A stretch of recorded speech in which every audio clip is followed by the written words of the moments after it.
Hi everyone, Patrick here, cutting in before an interview in order to introduce our guest for this week, who is Eve Lazarus.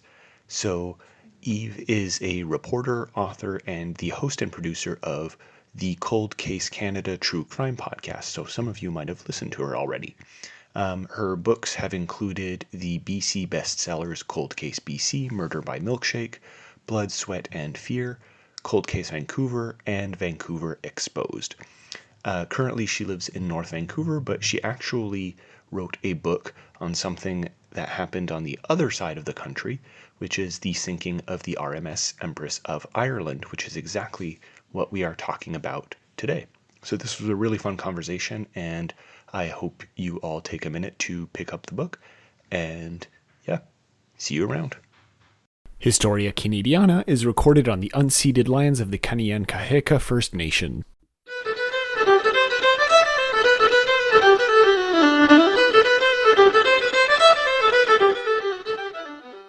I'm here today with Eve Lazarus to talk about her brand new book, Beneath Dark Waters, which is a wonderful exploration of the sinking of the Empress of Ireland.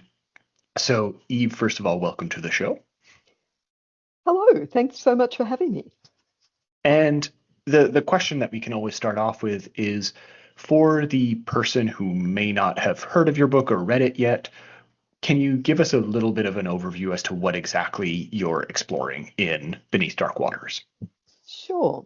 The Empress of Ireland was a CPR ocean liner, and it was built in 1906 in Glasgow, Scotland. And on May 28th, 1914, it was taking its 192nd trip across the Atlantic Ocean. And while she was still in the St. Lawrence River, fog came down, shrouding everything, and she was hit by a Norwegian coal ship, and she sank in 14 minutes. Now, the tragedy claimed more lives than, or more passenger lives rather, than the Titanic. And it still stands as the worst maritime disaster during peacetime in Canadian history. And when I started looking into it several years ago, I was really just surprised that I'd never heard of it. Yeah, it's one of those things that I probably would have heard about the name here and there, but an actual in-depth exploration of its history or why it mattered to Canadian history, you're right, it's very underdeveloped. And do you have a sense, or can you give people a sense as to why that might be? We're going to get more into depth into that question specifically, but do you have like a general answer for why it would have been underexplored for so long? Well, it was interesting because when it first happened, it was global headlines everywhere, Right. Yeah. particularly in England. All the crew were English from Liverpool. Um, every town, almost it seemed, in Canada, cities in Canada are affected, from Victoria right the way to St. John's, Newfoundland.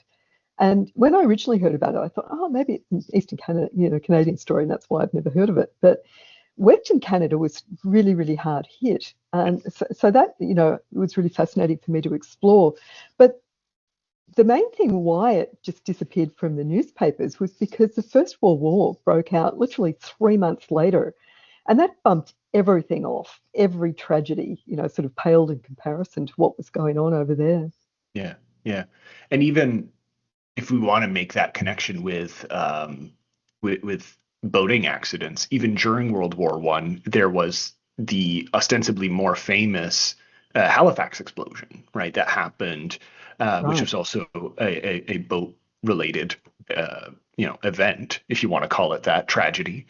And so I have a feeling like that has overshadowed also the sinking of the Empress of Ireland as far as like imagination or the imagination of certain boat tragedies are concerned in Canada. But yeah, Yeah, that's that's a just good point. That's a good yeah, point. I hadn't thought of that. I sort of touch on the Halifax yeah, explosion because Captain Kendall becomes sort of part of that. But yeah, no, I think you're quite right. It would have yeah. had a lot to do with that. And but all of those points are really good, and I kind of want to come back to them through specific questions a Sure. little bit later. But one of the things that's mentioned very early on in your book is that this project didn't exactly start off as a book about the Empress of Ireland specifically, right? You had kind of been commissioned at first to explore or investigate the life of Gordon Davidson. And I'm curious, right, at one point it became a project less about a personal genealogy or biography into the book that we're talking about today, right? Beneath Dark Waters, right? What made you commit to the broader story? Well, I'll give you the short version, which is still Sure. quite long, actually. But I Take your was time. hired back in 2017 by a New York lawyer, and he's Canadian, and he's got a summer property in Rimouski, close to where the Empress sank. And in recent years, he'd become really fascinated by this story of Gordon Charles Davidson. And Davidson was a history prof, actually, in Vancouver. And the story went that Davidson had swum 6.5 kilometers to shore. And Hugh thought, the lawyer, that this was, if true, just this amazing human feat. And he talked to marine biologists and he talked to polar ice swimmers and divers and everyone he could think of to just try to verify the story. And everyone said, no, no, no, it's not possible. He couldn't have swum to shore, not in those temperatures, freezing cold waters and in the middle of the night and all of that. It just wasn't possible. And Hugh still wanted to make sure if it was, true, because this story had gone out in all the newspapers, it gone at magazines, it was still being written about in books 20 years ago. It was in Gordon's own memorial service, yet Gordon had never said anything about this. And so Hugh wanted to verify it or just set the record straight. So he kind of hired me to do it and said, well, it's not going to be easy because, he died in the 20s with no children. And he was right. I mean, it was a huge research project for me. And Gordon was originally from Union, Ontario, and he had, I think, 11 or 12 siblings. It was a huge farm family. So I'd built out sort of family trees and ended up looking at his brother, who was the head of physics at UBC here in Vancouver. And he'd had 3 children and they were quite close. And ended up finding his granddaughter in Madrid, Spain, and she had the real story. And spoiler alert, Gordon didn't swim to shore that night. And it was just that was absolutely fascinating for me. And I thought, God, I wonder how many other stories were wrong. And Yeah. when I started digging into it, I found out quite a few. But I also became really intrigued. And about 2 years later, Hugh organised a Zodiac to take us out to the wreck site in the St. Lawrence River. And I'm a bit nervous on boats anyway. And it was a kind of terrifying sort of 45-minute boat trip out there. And it was the middle of the Uh, day and it was in August. So, but the water was still pretty cold. yeah. Yeah. But it was, once we got out there, you could see the outline of the ship on the radar. And suddenly it was really real to me that there were just under 1,500 passengers and crew on the ship that night. And only out of that whole number, 465 survived. And many of the dead, hundreds and hundreds of them, couldn't be brought out from the ship. It was just deemed too dangerous. So we were actually floating on this underwater graveyard. And that became really real to me. And I think it was Yeah. probably at that moment that I knew I wanted to write a book. Yeah, that's really interesting. And that was one of the questions that I had, right? Was, what kind of emotional impact did you sense from actually being there over the spot? And you kind of addressed that already. Is there anything else that you got from being there, right? Aside from just the scope of the story that you were aiming to tell? Yeah, I think that became really real to me to Yeah. think that the Empress sunk in 14 minutes. And I noticed that we've been talking 14 minutes. So Right. from the time it hit to the time it sank, 14 minutes. And that to me is just mind blowing that anyone got out alive. And to think these passengers were trapped in third class under the waterline. And literally within minutes, power had gone out. It was catastrophic damage. Water had poured in, and if they hadn't got out immediately, they drowned in their cabins. First class had the most chance of survival, Yeah. and which made sense. Yeah, for sure. Um, but to think that, and then to be out there and to realize that then the ship went down, and here they are in the water. Now, the Empress was equipped after the Titanic disaster 2 years before. It had, more than enough lifeboats and lifebelts for all the passengers and crew. But the ship sank so quickly and the lift happened so quickly that they could only release 4 lifeboats. They were in the pitch dark. They were thrown into pitch dark within minutes. They didn't know the layout of the ship. Most of them didn't know that the lifebelts rather, were in the cabins, or if they did, they just forgot to get them Right. in the Yeah. panic to get out. So a lot of them drowned because they couldn't swim.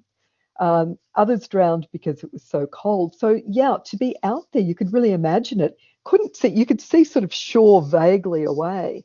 So Yeah. even trying to imagine swimming that distance, and back in 1914, where there would have probably been few lights and few houses along Few there, people being able to swim also, right? Just right? realistically. Yeah.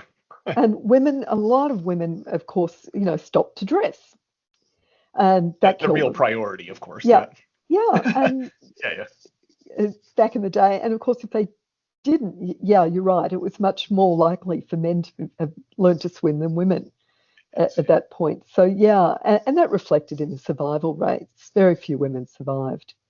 Yeah. You mentioned something interesting, and if I remember correctly in the book, this is something that does come up, right? Is that a lot of the people who drowned were third class passengers. Yeah, If I remember correctly, the Empress was mostly a kind of working class ship, right? If I'm not mistaken, right? yeah. Um, yeah, okay. So I feel like to come back to that earlier question, that might have been one of the reasons also why the story has kind of tended to pass down less over the That is generations, that right? that is really true. I mean, when you look at the Titanic, I mean, most of the names were on the New York Social Register. They were wealthy, powerful people. Whereas the Empress, you had a couple of famous actors from Yeah, London, England at the time. But first class was mainly Canadian businessmen and women going back to the old country with their children while the sure. husbands stayed in Canada. Second class was filled full of Salvation Army. There were 161 on their way to an international congress, and others were like Gordon Davidson. At that point, he was doing his PhD in history. He was a history teacher. So you've got sales reps and sort of more middle class, I guess, Canadians. And Yeah, third class was, yeah, the majority were immigrants, Russian immigrants and other European immigrants either going home to show off their kids, and a lot of them were coming from the States, not Canada, yeah, or they were going home for good. So yeah, even their names was kind of mutilated by the CPR, and it's a lot of them were initials. So it's really hard when you see so many women died.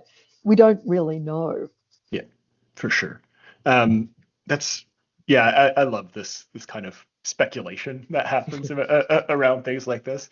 I love it. It's unfortunate that we know so little about a lot of these people, as you're saying, but it is still interesting from an imagination standpoint. I feel anyway. It gives room for people like you to write really fascinating books about it. Thank But the um, genealogy fascinates me as well. And I spent a long time, sort of yeah, crunching the lists that were available. And first and second were very easy. The passenger manifests were there, and, I feel very confident that the numbers are right. But third class was really all over the map. And even where they were from and where they were going was kind of up and down. And even knowing who was a Canadian was very subjective on my yeah, part. yeah, So I sort for of, sure. my parameters were they had to be here for a couple of years Right. um, working, but we still don't know how many were going back for good or how many were being deported and or just having sort of long breaks. So yeah, Mm. it was very interesting for me to do that and dig into their background. Yeah, no, no, for sure. I always like to hear about like the behind the scenes of what made the cut of a book or not, or how certain decisions were made. Just the actual production side, I guess, of the book is always interesting to me. Yeah, that's awesome. Um, One of the things that we've kind of you brought up early on in one of my questions was that this was not a disaster that impacted only Eastern Canada, right? As you mentioned, the the actual boat sank off the coast of what is still today a very small or relatively small Quebec town. right? Um, and yet it had an impact that went all the way across Canada. So can you tell us a little bit, because it is a part of your book that you explore quite in depth, right? How the sinking of the Empress had an impact all the way into Western Canada, right? And how it might have impacted communities there, and how it even impacted the story that you were telling. Yeah, that was so fascinating for me because when I started looking at the numbers, most of the passengers that night were from Toronto, which was no surprise. But the second largest contingent came from Vancouver. And that really surprised me. I thought, well, this is a huge impact. I think 39 people were booked out of the Vancouver office alone, and five came back. And when you look at Western Canada, there were 75 passengers from Western Canada on the ship that night. 10 survived. And, I was looking at towns like Fernie was one of the major, little Fernie in the Rockies in BC, sent 13 passengers out and they all died. And that was the 13th town across Canada that was largely affected by that. So that to me was huge, looking at these tiny towns that, three, four, five people, mining towns, was obviously, a huge impact to them. So when I was looking at the ways to tell the story, I wanted to concentrate on Canadians, but then I thought, whoa, I think subjectively again that the story is more well known in Eastern Canada where it happened, especially after 2014 when they had the 100th anniversary. They did a stamp and everything. But it seems that it didn't really filter through to Western Mm, Canada. I remember doing a talk for the Vancouver Historical Society several years ago, and someone had asked me what my next book was. And I was right. explaining the Empress of Ireland, that I'd started working on that. And there were about 80 people in the audience, and a lot of them were historians. And I said, well, hands up, who's heard of the Empress of Ireland? And two hands went up, and I thought, whoa, if this crowd doesn't know about it, that's really, really interesting. Why don't they know about it? Why hasn't it reached there? And like any kid here in Vancouver will be able to tell you the story of the Titanic. And yet, here's this massive, massive Canadian tragedy that affected them. And I bet not one of them would know about it. Yeah, that's right. Yeah. And as a kind of extension of what you were saying, I had a question about this, but it kind of flows, I think, off of what you were saying. So the idea of geography is still interesting, and how it impacts, political and social life in Mm, Canada, right? We still imagine Ontario and Quebec as being the relative center of Canadian politics and society, even today, right? But at least I don't think that's a fair assessment. But in a lot of people's imaginations, that's what it tends to be. mm. Um, do you think that kind of political reality, which was even more reinforced at the time in the early 20th century, do you think that would have had an impact on how people talk about it still today? I don't think so. And I'm only saying that because it made such huge headlines, as I mentioned before, across the world. And that was particularly out here. And when I was looking for the survivor stories, I would go back to their towns and go to museums and archives and look for papers that hadn't been digitized and look for interviews that had happened. And it was huge. It was huge in every town. And they went into great detail when the survivor was in there. So I don't think that would have impacted it then. And then it really got, lost after the First World War. And it didn't come back into anyone's consciousness until 50 years later, the 50th Right. anniversary in 1964. And then several newspapers had put up an anniversary story. And Mhm. these divers from Quebec and Ontario had seen the story and said, well, I think we'll go look for the Empress. And they did, and they found her. And that took quite a bit of doing because no one really Sure. was sure where she was in the St. Lawrence River, and they had very vague coordinates from the wreck inquiry. Yeah. So they went looking for her and they found her. And then they started diving and bringing things up. And that became, quite public and in there. And people were fascinated and they wanted, items for their collections, and museums were after it, and things like that. So then it became up again, and then it seems to have disappeared. The diving didn't. The diving was still fascinating. That community kept going there and looking at it and bringing things up. But I think the wider community had just disappeared from the media and from public consciousness, and the survivors had begun to die off as well. And up until, I think the last one was Grace. She was an 8-year-old girl that survived, and she was the last one to die in the 80s. And so every year, and they still do it, the Salvation Army hold a memorial service in Toronto for the survivors, because so many of the Salvation Army died. But I think that too, once the survivors started to die off, it became less interesting probably for the media. And she was also from Ontario, so that wouldn't have necessarily been picked up in Western Canada. Same goes with the memorial service. It would have been seen as an Eastern Canada or Ontario thing. And I'm guessing here, but I'm just speculating, but I'm thinking it probably wouldn't have been picked up. I certainly didn't find as many clippings from out here. When I was doing my research, it all seemed to be, quite centered. Yeah. Just because you've mentioned the media a few times, and this is not a question that I formally prepared and sent to you, so feel free to not answer it if it's fine, but I'm just thinking about it now because one of the things that if we take a more famous example of the Titanic, when the media picked up on it, it was immediately sensationalized, right? Or asking all kinds of questions like who's to blame, right? And there was a very big rush for finding a kind of scapegoat, right? If you want to use that term. But can you tell listeners, right, if the media coverage would have been relatively similar with the Empress of Ireland? Was there that kind of drive to sensationalize the moment or to even find a culprit, right, so to speak?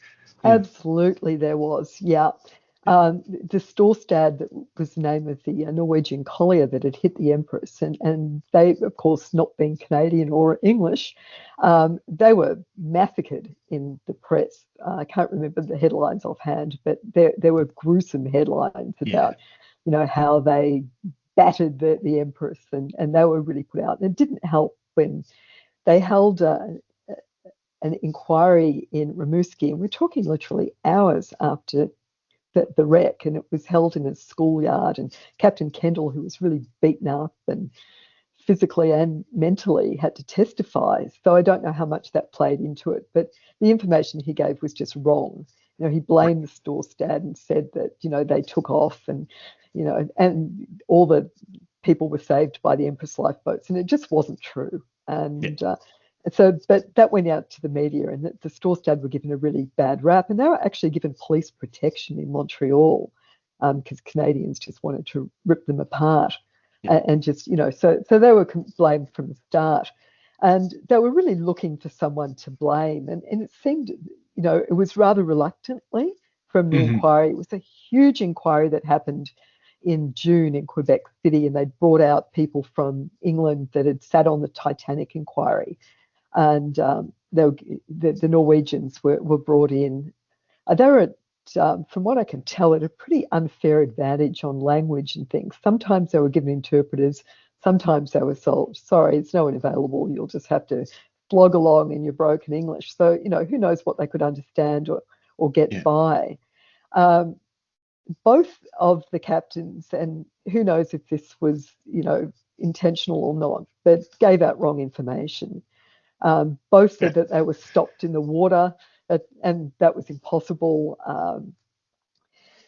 And both were obviously travelling. And the weird thing was, had they both stayed on course and not done anything, they would have been fine. But it looks like both captains tweaked at some point. The Storstad was drifting to the shore and was turning in. And because they did and acknowledged that they changed course, and because Alfred Toften, can't pronounce his name, because if you can cut me out there, that would be good. Because the second in command had the ship at the time, when fog came, he was supposed to go and wake his captain, and he didn't. So because of that, and because he admitted changing course, he was given the blame, but it did seem reluctantly. And I think what was really telling to me was Captain Kendall was the rising star in the CPR. He was the youngest captain. He was very glamorous and articulate. And passengers loved him, and he was really going places. And he was benched. He was given a desk job in Antwerp after the Empress, never given a liner again, 39 years old. And yet the Storstad crew just went back to work as normal. They'd also had an inquiry where they found the Empress at fault. But overall, when it went to the main inquiry, it was found that the Storstad was at fault. So really, I think it was just a tragic accident, and both captains played a part in it. Right. Something that you mentioned, I guess it's implicit in your answer, and also when you mentioned divers bringing objects back up, right? This is something that you mentioned throughout the text, right? And for you as a writer, or even considering, right, the way that the Empress has been preserved or approached, right? Are there any kind of ethical questions, right, that are raised in, I guess you could like quote unquote, the mining of the Empress, right? Either for archaeological evidence or even just trinkets or even for a story, right? Is there any kind of ethical consideration that we need to have about things like this, according to you? Right? Yes, and I have really conflicted feelings about the salvage operations. The first happened in 1914, and that was necessary. I mean, the first priority was getting the bodies that they could.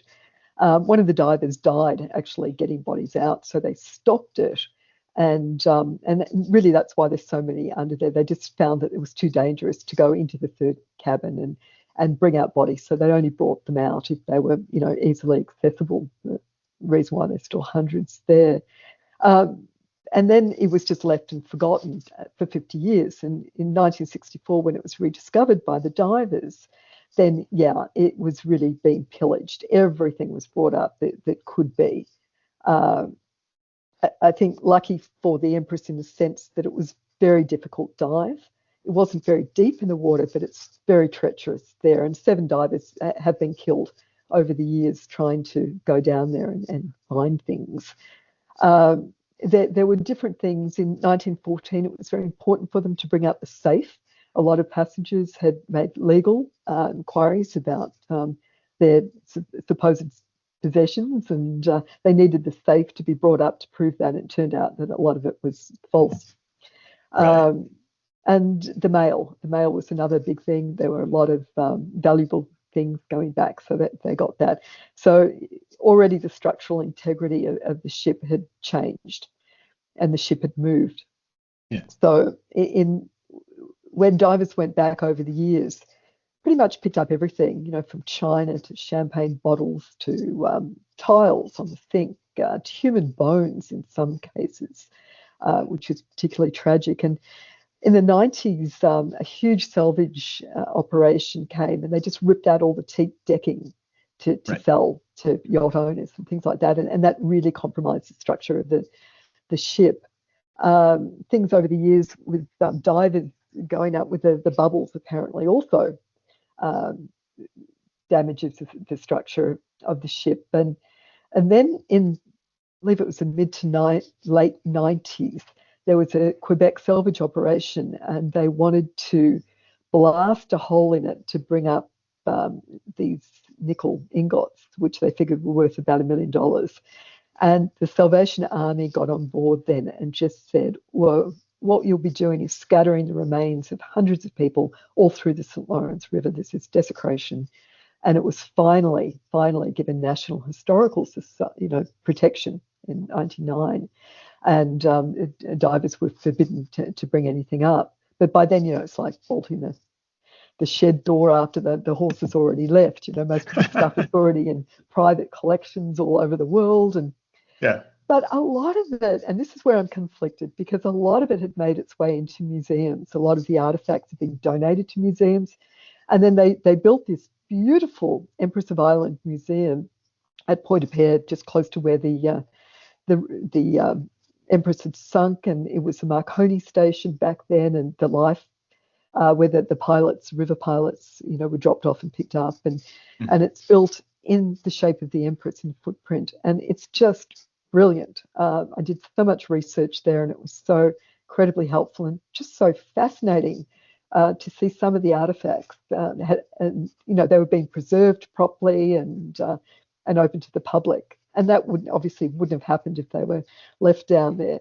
Sure. I'm hoping over the years more will be repatriated to Canada and to museums so that they're, as people go on, they're in private collections. But also when I was interviewing the descendants of the families, there were things like Martin Gill, a 23-year-old Irish immigrant who was mining in Nelson, BC, went down. The only thing he managed to save was his stopwatch, and it stopped the second that it hit the water. And I found his granddaughter. She's a nun in Ireland, and she'd lived with her grandfather until she was 18 and joined the convent. And she had his watch and she had his stories.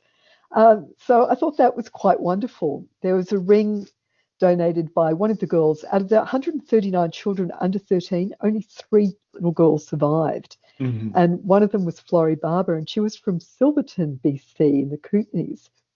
And the man, and she called him her uncle. He was a fiance of her mother.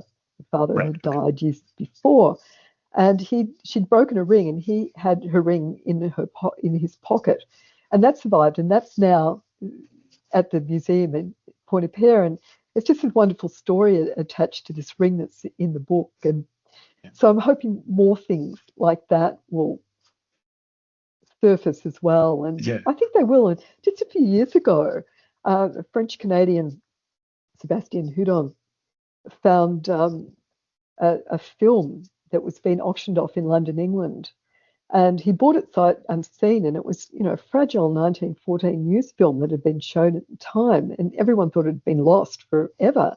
And he and another historian managed to get it up and running. And it's just brilliant. It's been digitized now, but it's got 10 seconds of Florrie Barber, the little girl that was saved by Robert Crellin, holding her in front of the Chateau Frontenac where they were taken. And, so that was just a couple of years ago. So, yeah, I'm really hopeful, optimistic that more will come apart and just add to the story.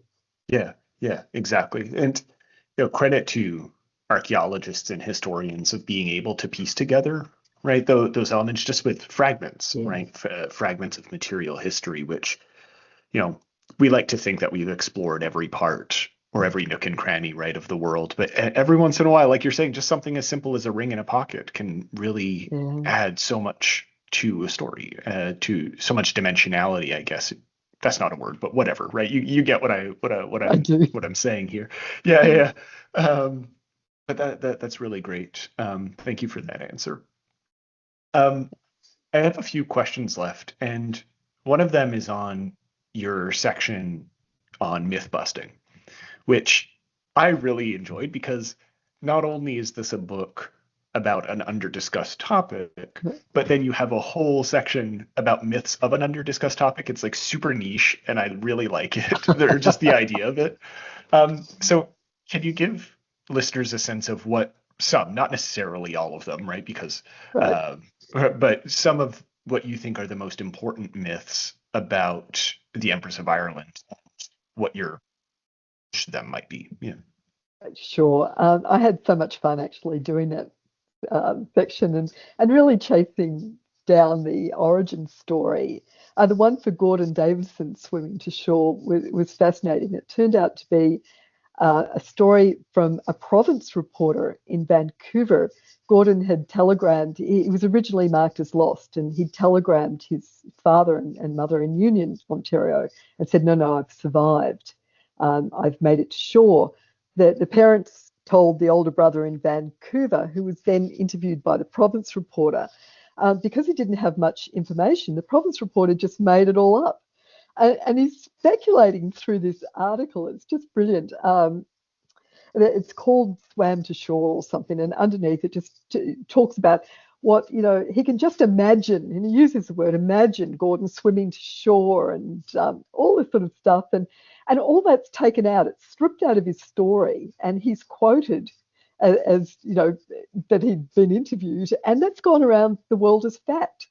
And even though Gordon's tried to refute that, in the Calgary Herald was the only paper that actually published a correction to that, it's still for decades, 100 years, it was still going around as fact. So that was fascinating.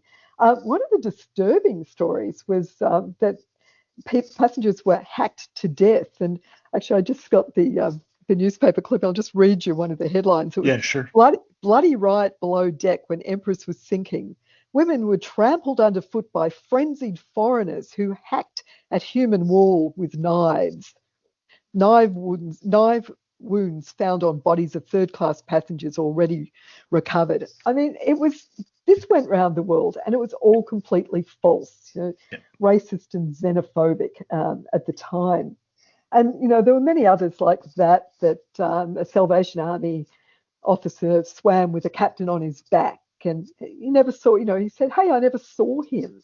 And that never, got to the newspapers. It was this heroic story because it was much more interesting. But my favorite was Captain Kendall's curse. And 4 years before, he'd captured Dr. Crippen, the murderer. And it was an amazing cross-Atlantic chase in real time. And it was still very much in people's consciousness. And Captain Kendall was the hero that had found the murderer and had him arrested. And supposedly, Kendall got off the ship just outside Rimouski, where the Empress ended up going down, and cursed him. And that went around, when the Empress went down, that went around, obviously headlines everywhere because it was so juicy. It never happened. It was completely made up at the time of the Empress. There was nothing, and I searched newspapers to find out if there'd been any mention of the curse before that, and there was nothing. And then when I was in the Salvation Army archives in Toronto, I found a handwritten letter that Kendall had written to Wally Court, one of the Salvation Army officers, who'd asked him about the curse. And he said, no, that never happened. What happened was when he was arrested in my cabin, he said, something like, and I'm paraphrasing, thank heavens, the stress was too much. I'm glad it's come to an end. So that to me was just fascinating and a lot of fun digging that up. For sure. And obviously, like, I encourage listeners to actually read that whole section, read the whole book, but like there's a lot more that's there to unpack. It's really good. And one of the, I guess, to kind of bring this full circle, right, to some of the stuff that we mentioned at the start. So you referred to the fact that the First World War overshadowed. It seems like it overshadowed how people addressed the Empress of Ireland and like the cultural memory of the Empress of Ireland. And it's important to note that there was some overlap between the people who were on the ship and who were actually fighting in the war, right? And of course, Davidson, who we started off with, is one of those people who did actually fight in Europe.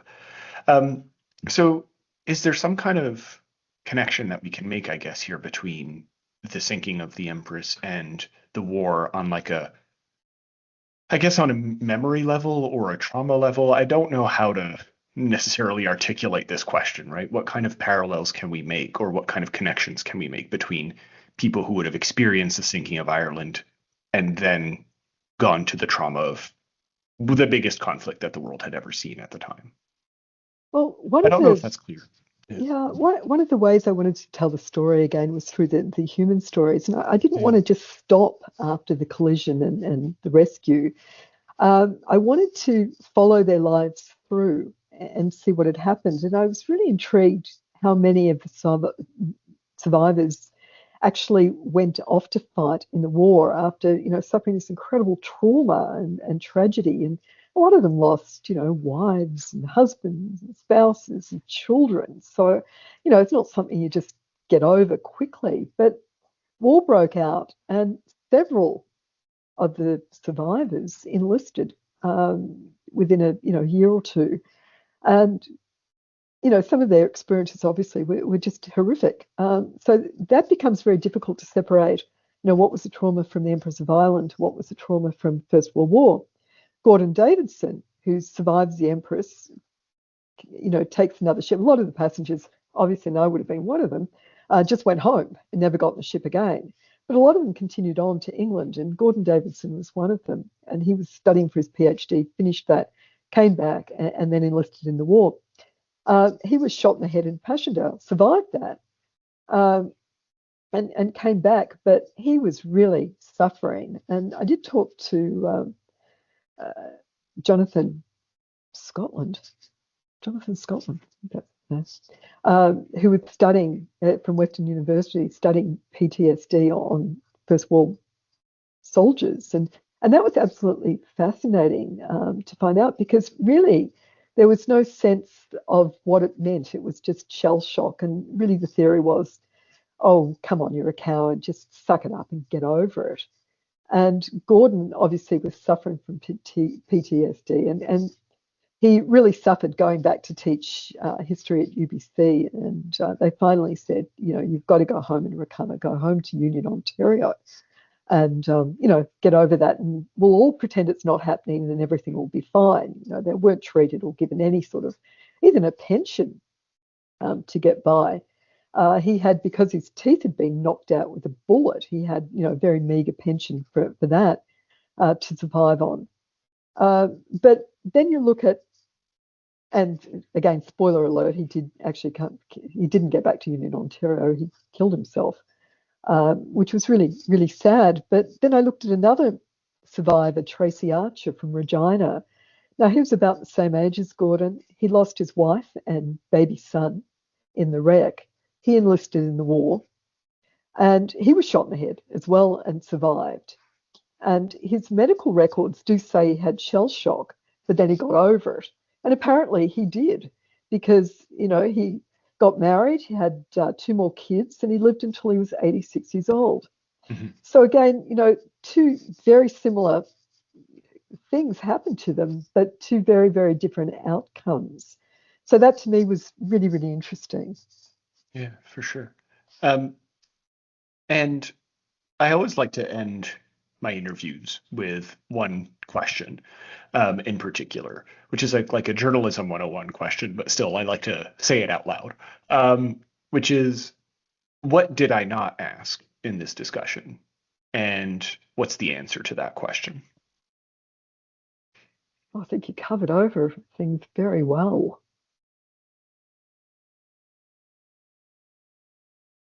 So I'm going through the chapters and I've got completely blank, Patrick. We talked about the salvage operations. Yeah. We talked about some of the individual stories. I mean, there's so many of those. I could hone into 1 or 2, but at the end of the day, it's your show. Whatever you want to talk about. I can't think of anything. I guess what wrapped. Well, yeah. So can you edit all that? Sure. So my ramblings on.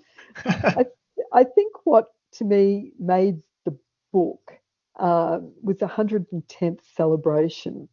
We went back last May, and it was held at the Empress of Ireland Museum. And a number of the Salvation Army came along, and they brought their instruments. And David St. Pierre, who's the historian and really the expert on the Empress of Ireland, gave me a huge amount of help for the book. He was there, and he gave a bus tour to us. And it was so fascinating, because we started at the museum, and then we went into the town of Rimouski, stopping at the Rimouski Wharf. And he would point out things like, okay, we're standing over the temporary morgue where hundreds of the dead were brought. Across the road there is gone now, but that grey building used to be a school, and that was where the inquiry was, that was abandoned pretty quickly. We went into town and saw the first cemetery, which was for the Catholics, and got out there and paid our respects. Then we went to the second cemetery, which the CPR had made and put up a huge monument, and that was just outside Pointe-à-Pierre. And the Salvation Army, and there were 17 of them, I believe, got off the bus and played their instruments. And, most of the music that would have been played on the ship in 1914. And it was an incredibly, incredibly moving ceremony. You can see out to the river, and we would have been, in 1914, been able to see the rescue boats coming in, bringing in the dead and everything. And it made it incredibly real. And it also brought home that the two groups that were really impacted the most about this whole tragedy was the Salvation Army. They lost all their head people in the trade. They lost the entire Canadian staff band except for a couple of people. It took them almost 50 years to build that up again, which was amazing. They were just, completely destroyed. And it was a town of Rimouski.